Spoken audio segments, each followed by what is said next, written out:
Well, the student affairs feature actually contacted me sometime this summer, and they said, "We've heard about you. You know, would you mind writing a blog for the student affairs feature?" And I wrote back and said, what do you want me to write about? Like, I don't know. Whatever you want was the answer. And so I had time. I think they contacted me in July, and I had a couple months to think about it. And I kept thinking, what am I going to talk about? Like, what in the world do I need to say or can I say that is going to impact other student affairs professionals across the nation? And I've been debating and thinking about the difference of Ryan Lombardi in the Dean of Students role and the difference that I'd been feeling in the Dean of Students role. And Ryan and I had talked about it a couple of times. And so it was like, you know, this is kind of interesting, and it's an interesting perspective that not everybody gets a chance to have. And I thought, well, I'll just write about it. Mm-hmm. So you write about it and you publish it in a couple different places, including our website. Yeah. Did you expect the feedback that you got? No. And what was the feedback that you did get? Well, first of all, just the level of people or the amount of people who read it, I did not expect that. I knew that the student affairs feature had a couple of thousand people that followed it on Twitter, and so I thought, okay, well, there'll be a couple hundred or so people who will probably read it, and I might get some stuff. And it was published. I was late, actually. I was a day late on my deadline. I was supposed to have it to them on Monday, and I didn't get it to them until Tuesday morning.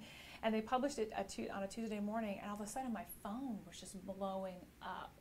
And it was from people on Twitter. Like, it's not like I got contacted if somebody read the blog, right. But when people read the blog and then they tweeted at me, "Thank you," or "I read your blog," or "Thanks for posting your blog," I was getting like vibrations all day long, and I was like, oh my gosh, what is going on? And it was people on Twitter. And then on, I think, Wednesday, I had communicated with the editor of the blog, and he said that they had almost 4,000 people that had read it in just like 2 days. And then my Facebook started blowing. I'm not a Facebook user, but somebody else posted it on my, what is that called? My page or my wall. Yeah. And you can tell I'm not a Facebook user.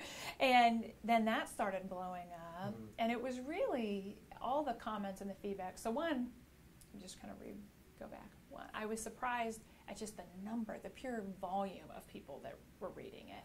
And then the second part of the surprise was just all the nice things that people were saying. Like, it was definitely affirmation, it was support. I had 2 different deans of students at different institutions, female deans, who just emailed me and said, "Thank you for saying out loud what I've been feeling." Yeah. I had different faculty here at OU who emailed me or Facebooked me and asked me if they could use it in class. I had students that just gave me shout outs. So it was an overwhelmingly positive and supportive response. That's great. Yeah. The one thing that I was curious about is, maybe not while writing it, but after you wrote it and you got all this feedback and most of it positive, is there something that you heard from professionals about what you writing that could do for them? Like, what kind of impact it can have on them on a, maybe not day-to-day basis, but what kind of help that it maybe can give them? I think from the professional perspective, it was just more about giving voice to something.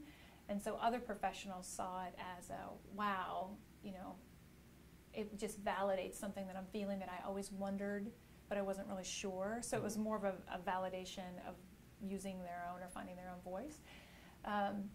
Other professionals, like faculty, when they were asking me if they could use my blog as a way to start conversation in class, it was more of a empowering for young people, like that they see that sexism does still really exist, or that even just gender roles and how perceptions of gender roles can affect you, whether or not you're looking for them to affect you or not. Right. And so it was more of a way to use, people were saying congratulations, and way to use your position to get the word out, which really was not what I thought I was doing. I wasn't really thinking, oh, I'm a dean of students now and I'm going to talk about sexism. It didn't come from that place. It came from the place of, oh, this is interesting. I've had these experiences that I've been struggling with. Maybe I should share them.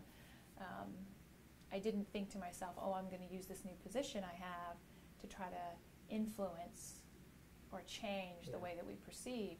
The fact that it's worked that way is great. Like, it's fine, but it was unexpected. You kind of mentioned it, how there's a difference between awareness and action. Yeah. And you need the awareness before you can have the action. What is the next? Is there a next step? Maybe not that something that you're writing helps kind of push along. But is there something that you would like maybe the students or the faculty here, especially because you are on this campus, for them to do, maybe not in response to what you wrote, but... I think continuing to have the conversations about this are important.